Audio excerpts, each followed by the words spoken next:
téléphone, concentrez-vous et livrez-nous dans le bon ordre votre mot de la fin. Alors, quand on vous pose une question où vous avez à choisir entre deux options, mais que vous n'avez pas envie de trancher, vous dites souvent les deux, mon général. Mais oui, ou alors c'est vrai qu'on dit aussi c'est les deux mon capitaine. J'imagine que ça vient de l'armée. Les deux, mon capitaine. J'avais proposé l'armée. Oui.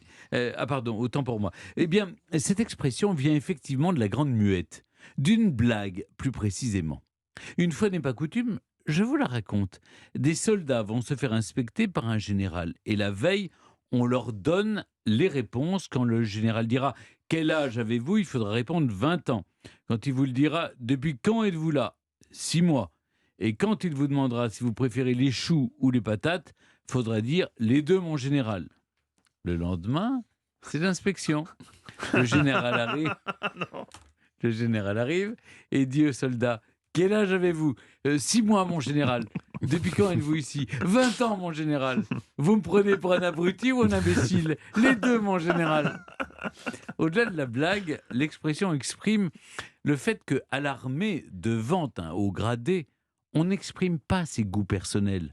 On prend les deux. Autre hypothèse à l'expression, une légende veut qu'au IXe siècle, un personnage ait accédé à la fonction papale après avoir caché le fait d'être une femme. À sa mort, un ecclésiaste avait été chargé de vérifier son anatomie. On lui demandait alors, c'était un pape ou une femme ? Il répondait, les deux, mon cardinal. C'est une blague, parce que depuis la papesse Jeanne, on doit vérifier que le pape est un homme, et on prononce cette phrase rituelle, duo habet et bene pendentes. Vous ne la traduisez pas ? Pendentes. Il en a deux, et elles sont bien Oui, en ordre. oui, c'est ça. Oui. Parle un Alors, petit peu latin. Oui. Parle toute la langue. Est-ce que vous avez l'accent latin aussi ? Non, ça je suis Était-ce une légende totalement inventée ou inspirée de faits réels ? Certainement les deux, mon général.